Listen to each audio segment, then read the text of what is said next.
Look, I need to tell someone about what's been happening across the country these past 2 years, and I know how crazy this is going to sound. But this isn't some urban legend from the 1980s or some creepy pasta someone made up for internet points. This is real. It's happening right now in 2025, and the authorities are doing everything they can to keep it quiet.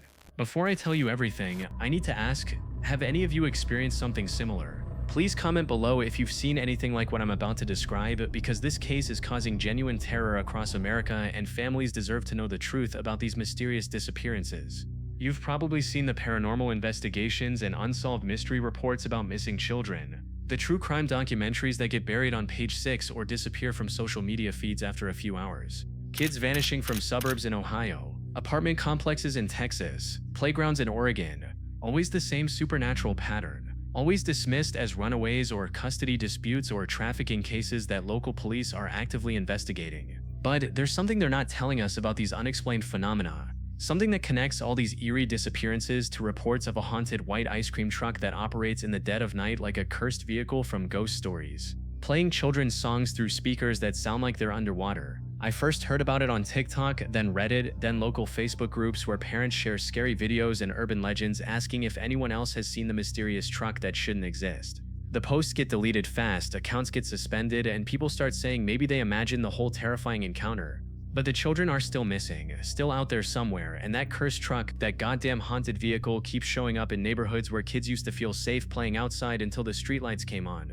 This isn't folklore, this isn't some internet challenge gone wrong, this is 2025, and something supernatural is hunting our children with the patience of a predator that knows exactly how to exploit our trust in ice cream vendors and summer traditions. This terrifying case has become one of America's most disturbing unsolved mysteries, with paranormal investigators and true crime enthusiasts trying to piece together what's really happening while government officials continue their cover-up. The first confirmed sighting that made national news happened in Riverside, Illinois, just outside Chicago, in March of 2024. A Ring doorbell camera caught glimpses of a white panel truck moving slowly down Maple Avenue at 2:17 a.m., playing what sounded like Mary Had a Little Lamb, but slowed down and distorted until it sounded more like a funeral dirge than a children's song. This ghostly encounter would mark the beginning of what paranormal researchers now call the ice cream truck phenomenon, a series of supernatural events that has left investigators baffled and families terrorized. The truck was unmarked, no company logos, no colorful decorations, no permits visible through the windshield. Just white paint that looked freshly applied over older, darker colors that bled through in patches like something from a horror story. The eerie music cut out abruptly when the truck reached the end of the block, and for 3 days afterward, neighbors reported hearing phantom melodies drifting through their windows even when the street was empty. Classic signs of what ghost hunters call residual hauntings. The police dismissed it as a prankster, maybe some teenager with speakers and too much free time, but parents in the area started keeping their children inside after dark, posting warnings in neighborhood WhatsApp groups and Facebook pages. The truck appeared again the following week. Same route, same time, same haunting melody that made dogs howl and car alarms trigger for no apparent reason. This time, Mrs. Rodriguez managed to film it from her bedroom window, but when she played back the footage, the video was corrupted with static that formed patterns she swore looked like children's faces screaming silently at the camera. She posted it to Nextdoor before it was taken down for violating community standards, but not before dozens of people had seen it and started comparing notes about their own strange encounters. 7-year-old Diego Morales disappeared on a Tuesday night in late March, after his grandmother heard him get up to use the bathroom around midnight. Security cameras showed him walking out the front door of their apartment building in his Spider-Man pajamas, bare feet on cold concrete, following something the cameras couldn't pick up but that neighbors later described as music coming from the direction of the park. Diego's grandmother called 911 within 20 minutes of discovering his empty bed, but by the time police arrived, both the boy and whatever he'd been following were gone without a trace. The story made local news for exactly 2 days before being overshadowed by a political scandal. But people in the community kept talking about it, kept sharing details that never made it into official reports. Multiple witnesses claimed they'd seen Diego chasing after a white truck that moved too slowly for normal traffic, weaving between streetlights like it was following a route only it could see. The truck's music, they said, seemed to pull children out of their homes the way the Pied Piper's flute had lured rats through medieval streets. Police found no evidence of abduction, no signs of struggle, no indication that Diego had been taken against his will. The official report classified it as a missing person case with suspected runaway circumstances, despite Diego being 7 years old and having no history of behavioral problems. His family hired a private investigator who lasted 3 weeks before quitting, claiming the case was too weird and that someone was actively interfering with his attempts to gather information. The response from authorities was swift and dismissive, almost like they'd been preparing for these kinds of reports long before they started coming in. Chicago PD held a press conference where they warned about social media hysteria and reminded parents that sharing unverified videos and spreading rumors could interfere with legitimate investigations. They acknowledged that several children had gone missing from the area over the past few weeks, but insisted these were unrelated cases involving family disputes, mental health crises, or human trafficking operations that had nothing to do with ice cream trucks or viral social media content. Detective Sarah Mitchell, who became the unofficial spokesperson for these cases, appeared on local news stations explaining that children often create elaborate fantasies when traumatized and that parents should focus on proven safety measures rather than chasing shadows based on internet rumors. But people who lived in the affected neighborhoods noticed something strange about the police response. Patrol cars that used to cruise through regularly seemed to avoid the streets where the truck had been sighted, and when residents called to report suspicious vehicles, they were told that no units were available or that the calls were being classified as non-emergency situations. Local Facebook groups started sharing screenshots of 911 call logs that showed multiple reports of the ice cream truck being made every week, but official police statements continued to deny any pattern or connection between the missing children and the phantom vehicle that half the community claimed to have seen. The truck's route became predictable in the most unsettling way possible, appearing every Tuesday and Friday night in neighborhoods with high concentrations of immigrant families, single-parent households, and apartment complexes where children played outside until late, because their parents worked multiple jobs and couldn't afford childcare. It always avoided areas with active neighborhood watch programs or heavy police presence, sticking to streets where people minded their own business and didn't ask too many questions about their neighbors' affairs. The music changed slightly each time. Sometimes it was Twinkle Twinkle Little Star, played at half speed. Sometimes the wheels on the bus with harmony parts that sounded like children singing along from inside a metal box.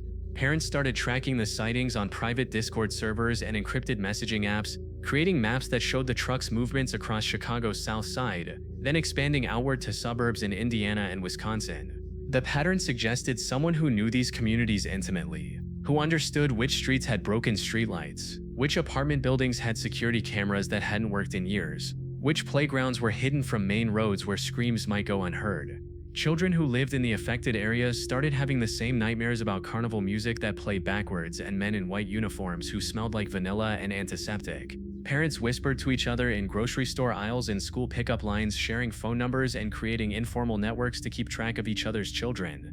Every attempt to document the truck resulted in the same frustrating failure of technology that made people question their own sanity and wonder if they were losing their minds from grief and fear. Cell phone cameras would malfunction the moment they were pointed at the vehicle, producing footage that was either completely black or filled with static that hurt your eyes to look at. Audio recordings came out distorted, with the truck's music buried under layers of white noise and what sounded like children whispering in languages that didn't quite match any known human speech patterns. Professional news crews sent to investigate would arrive at the reported locations to find empty streets and residents who suddenly claimed they'd never seen anything unusual, their eyes darting nervously toward shadows as they insisted that rumors about ice cream trucks were just internet nonsense spread by people with too much time on their hands. The few pieces of evidence that did survive long enough to be shared online were quickly debunked by anonymous accounts that appeared within hours of the original posts, claiming the videos were hoaxes created with editing software or that the witnesses were known troublemakers trying to get attention. Digital forensics experts who examined the corrupted files found data patterns that didn't match any known form of interference, leading some to speculate that the truck was equipped with electronic countermeasures designed to defeat recording devices. Others suggested something far stranger, that whatever was driving the truck existed in a space between digital and physical reality, visible to human eyes but invisible to the silicon sensors and magnetic storage devices that form the backbone of modern surveillance technology. The first survivor's testimony came from 15-year-old Maria Santos, who appeared at a hospital emergency room in Milwaukee at 4 a.m. on a Saturday morning in August 2024, suffering from hypothermia and severe dehydration despite having been reported missing only 6 hours earlier. Maria claimed she'd been inside the ice cream truck for what felt like days, chained to metal hooks in a refrigerated compartment that smelled like industrial chemicals and rotting fruit. According to her statement to police, the interior of the truck bore no resemblance to any legitimate food service vehicle. Instead of freezers filled with treats, she described padded walls stained with substances she didn't want to identify, medical equipment that looked like it belonged in a morgue, and recording devices that captured everything the captive children said and did. The driver, she claimed, was tall and thin and wore a white uniform that looked like it had been stolen from a hospital or laboratory. But he never spoke directly to the children, communicating only through written notes passed through a slot in the wall. Other children were there with her, Maria insisted, some who'd been missing for weeks or months. But they seemed drugged or hypnotized, sitting quietly in corners and responding to questions with vacant stares and mechanical movements. She said she escaped when the truck stopped at what looked like a rest area, managing to slip out of her restraints and run into the woods while the driver was outside smoking cigarettes and making phone calls to people he addressed as Sir and the client. Hospital staff noted that Maria's injuries were consistent with prolonged restraint and exposure to cold temperatures. But police investigators expressed skepticism about her detailed descriptions of the truck's interior and the organized nature of what she was describing. A month after Maria Santos escaped from whatever had been holding her captive, highway workers discovered an abandoned ice cream truck in a salvage yard outside of Gary, Indiana, sitting between rusted car frames and discarded appliances like it had been there for decades. The truck matched descriptions from witness reports: white paint over darker colors, no identifying marks, speakers mounted on the roof that were connected to a sound system powered by marine batteries designed for extended operation. But the interior was what made investigators realize they were dealing with something much more serious than a simple child abduction case. The cargo area had been completely modified, with restraint points welded to the walls, medical monitoring equipment powered by the same battery system that ran the speakers, and filing cabinets filled with detailed records of children who'd been reported missing across multiple states over the past 18 months. The notebooks contained photographs, physical descriptions, family information, and behavioral observations that suggested someone had been studying these children for weeks or months before making contact. Most disturbing were the handwritten notes describing collection efficiency and processing timelines that read more like scientific research than criminal activity. DNA evidence found inside the truck matched samples from at least 12 missing children, including Diego Morales and several others whose disappearances had been attributed to unrelated causes. Police sealed the crime scene and began what they described as the largest multi-state investigation into child trafficking in recent memory. But within a week, federal authorities had taken control of the case, and local investigators were told that national security concerns required them to cease their inquiries immediately. By late 2024, reports of the white ice cream truck had spread across the Midwest and into states as far south as Texas and as far west as Colorado, following interstate highways and targeting communities where children might disappear without generating significant media attention or public outcry. The music was getting louder, according to witnesses, and more complex, multiple melodies layered on top of each other until it sounded like an entire orchestra of children singing lullabies from inside a metal tomb.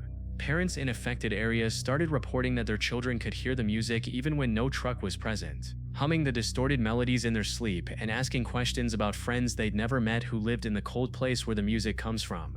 Family dogs would howl and scratch at doors when the phantom melodies began, and birds would fall silent as if they sensed something predatory moving through the neighborhood. The psychological impact on communities was devastating.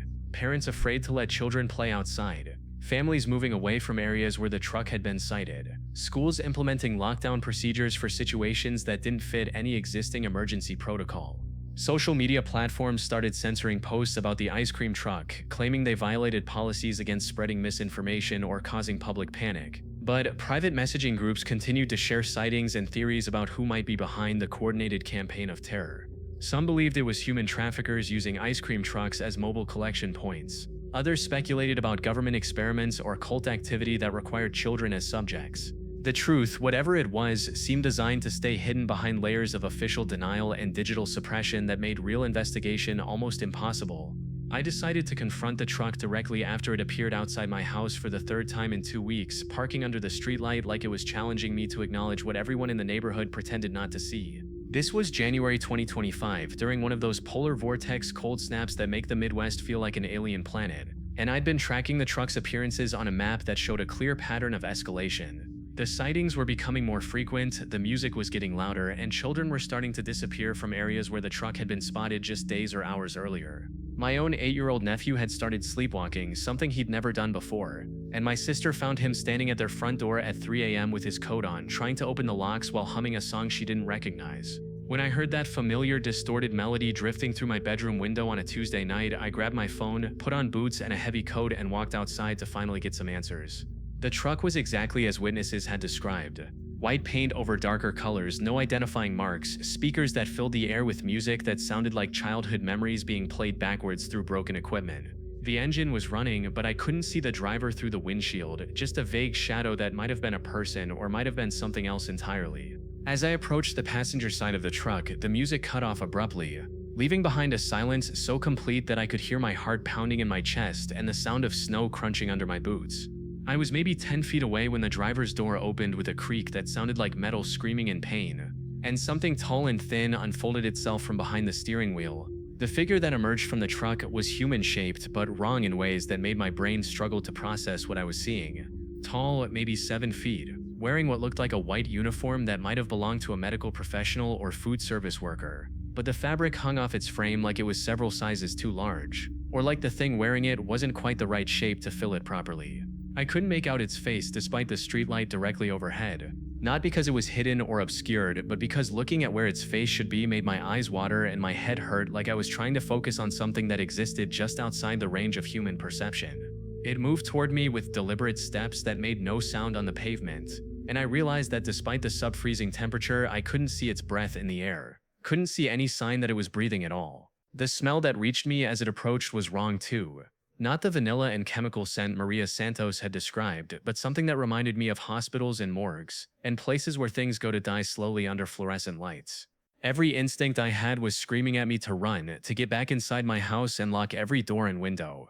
But I was frozen in place by the terrible certainty that running would only make things worse. That whatever this thing was, it had been waiting for someone to finally acknowledge its existence and engage with it directly. The music, louder than it had ever been before, cutting through the sound of howling wind like it was being broadcast directly into my brain. But this time, it wasn't coming from outside. Wasn't moving through the neighborhood at that familiar slow pace. It was stationary, parked directly in front of my house. And the melody was so loud that windows were rattling and car alarms were going off up and down the block. I looked outside and saw the truck sitting in my driveway. Headlights cutting through the snow like searchlights, engine running but somehow making no visible exhaust in the frigid air. The music cut off abruptly, leaving behind a silence that felt solid, oppressive, like the air itself was holding its breath. Then came the sound I'd been dreading for months. The driver's door creaking open, footsteps crunching through snow toward my front door, and underneath it all the voices of children whispering my name with increasing urgency, telling me they were ready to come home, telling me they'd been waiting for someone to finally understand what had happened to them, and help them escape from the cold place where music played backwards and time moved differently than it did in the world of living children. The footsteps stopped directly outside my front door, and in the silence that followed, I could hear breathing that didn't sound quite human, rhythmic and mechanical, like it was being produced by equipment rather than lungs. Then came 3 soft knocks, patient and polite, the kind of knock a child might make when asking permission to come inside. But I knew it wasn't a child standing on my porch, just like I knew that opening that door would end everything I'd ever understood about safety and childhood and the basic assumption that grown-ups are supposed to protect kids from the monsters that hunt in the darkness between dusk and dawn. The voices of the missing children were getting louder, more insistent, calling my name and begging me to let them in, to help them escape from the truck that had become their prison. To finally expose the truth about what had been happening in neighborhoods across the country while authorities looked the other way and parents pretended not to notice when their neighbors' children stopped coming out to play. I could hear them so clearly now. Diego Morales asking about his grandmother Maria Santos, warning me about the man in the white uniform.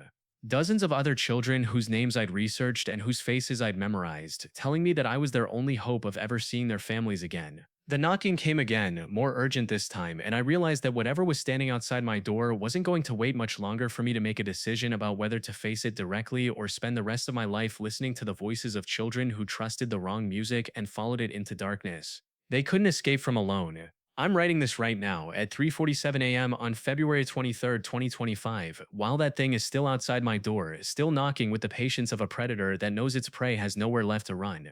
The voices of the missing children are so loud now that I can barely think, can barely focus on typing these words that might be the last testimony anyone receives about what really happened to kids in neighborhoods across America, while adults made excuses and authorities covered up evidence and social media platforms deleted posts that got too close to the truth. If you're reading this, if you believe even part of what I've written, please look into the missing children cases I've mentioned throughout this account. Please ask questions about ice cream trucks that operate after midnight, about investigations that disappear, about witnesses who are intimidated into silence or who simply stop talking about what they've seen. Please remember that sometimes the monsters are real and sometimes they hide behind the most innocent facades, using our children's trust and joy as weapons against the very communities that should be protecting them. The knocking has stopped, and I can hear the truck's engine getting louder like it's preparing to leave. But the children's voices are telling me not to let it go, not to let this opportunity pass to finally expose what's been happening and maybe somehow help them find their way home to families who've been searching for them in all the wrong places. The door handle is turning now, even though I know I locked it. No, I checked it multiple times over the past few hours. Something is coming inside, something that smells like vanilla and antiseptic, and the kind of cold that only exists in places where children go to disappear forever. If I don't post again after tonight, if this account goes silent, if my family starts telling people I had a breakdown or ran away or simply stopped existing in their memories, remember the names I've mentioned. Remember the pattern of disappearances that connects communities across multiple states. Remember that some hungers can never be satisfied, only fed. It's inside the house now. The children's voices are getting quieter, like they're being pulled away from me, back into whatever cold place the music comes from. And in the growing silence, I can hear footsteps in my hallway, slow and deliberate, coming toward the room where I'm typing these final words. The lights just went out. The only illumination is coming from my laptop screen, and I can see something tall and thin reflected in the black window behind me, something wearing white that moves without making sound. The children are calling my name one last time, their voices fading like echoes in an empty building, and I understand now that I was never meant to save them, I was meant to join them. It's outside right now. If I don't post again, you'll know why. If this terrifying account resonates with you, if you've experienced similar unexplained phenomena, or if you want to help expose more disturbing true crime cases like this one, please subscribe and share this story with others who need to know the truth about what's really happening in America. Your support helps us investigate these mysterious disappearances and bring awareness to the supernatural events that authorities don't want you to know about. Don't let these children be forgotten. Hit that subscribe button and help us uncover more unsolved mysteries and paranormal investigations that demand answers.